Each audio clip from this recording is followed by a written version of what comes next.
Sa dinami-dami ng pagsubok na dumating at sa hinaba-haba ng panahon, after a 9 long year of getting to know each other, we will finally say, yes, I do. Hello mga kamahalan! We are so happy to be sharing this special moment for us to all of you guys. This is our first ever picture when we first ever meet up as boyfriend and girlfriend. Parehas kaming college student at this time at parehas din kaming gustong may marating sa buhay. Both our families are not rich, so we are very determined to finish our studies. Both of us are also born-again Christians. And parehas din kaming ayaw ma-disappoint si Lord sa aming relationship. I mean, I'm not saying that we're perfect at marami din naman kaming pagkukulang kay Lord. Pero palagi naming ini-improve yung sarili namin everyday.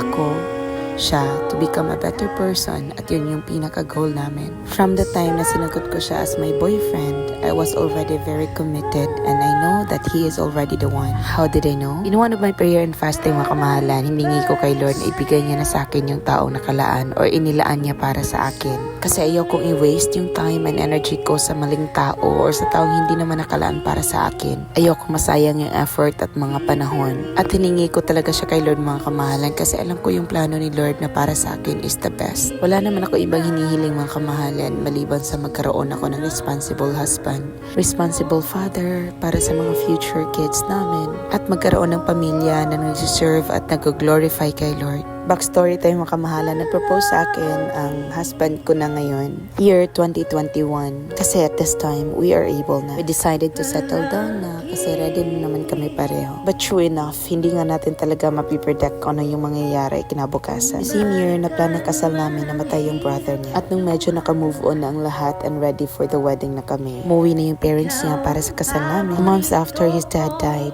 so we decided to go abroad. Nag-apply kami for Japan, pero hindi kami pinalad. Nung napagtanto namin na medyo naka-move on naman na ang lahat, so we decided na i-process yung papers and ituloy yung kasal namin. At this time, nag-prayer lang kami niyan and nag-exchange na rin kami ng vows sa isa't isa. You see, it was a long journey. It was hard for us.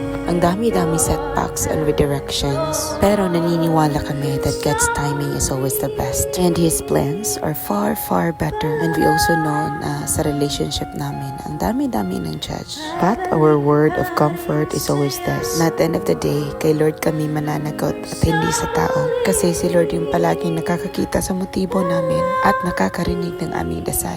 Napakasimple ng kasal namin na ito mga kamahalan, but it's an accomplishment for us. Knowing that we don't rely to anyone for this to happen. Unless kami ni Lord, that's why we were able to settle down. And I think the very exciting or special part of this wedding is yung fact na merong mga taong nakaabang at sinusuportaan kami kahit hindi kami kakilala. At kayo yung lahat mga kamahalan. We made this video mga kamahalan not only for us, but for all of you to witness our wedding as we become one.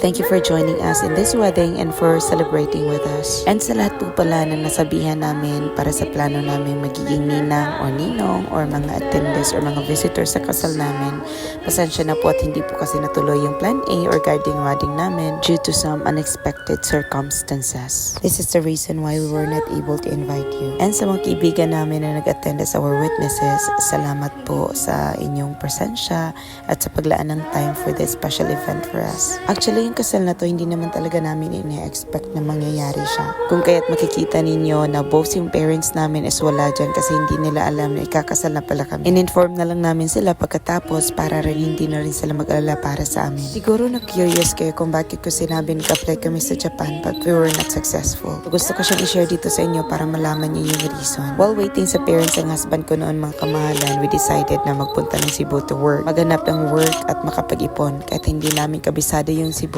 We came here for that reason. We were saving up para sa garden wedding namin na plano para hindi kami mag-rely sa parents niya. Kasi kami naman yung magse-settle down. So dapat responsible na kami and since adult na rin kami. Make the long story short, nung nakaipon na nga kami mga kamahalan at namatay yung papa niya at hindi kami pwedeng ikasal. At sa fear na maubos yung pera namin na sinave up while waiting para sa right time na makamove on ang lahat at pwede na kami ikasal, decide kami bumalik ng Cebu mga kamahalan para mag-apply for Japan. And while waiting kami sa mga vacant na opportunity para sa Japan mga kamahalan, ginrab na rin niya ang opportunity to take the LET exam. While waiting sa results sa exam mga kamahalan at wala pa rin hiring para Japan, we asked the Lord for the sign na kapag pumasa siya, ibig sabihin hindi kami pupuntang Japan, na hindi kami magja-Japan. And that will be our sign as God's redirection. Medyo malaki na rin yung nagastos namin, halos naubos yung savings namin pag-process ng mga papers namin for Japan kasi while waiting sa mga employers, you'll be required to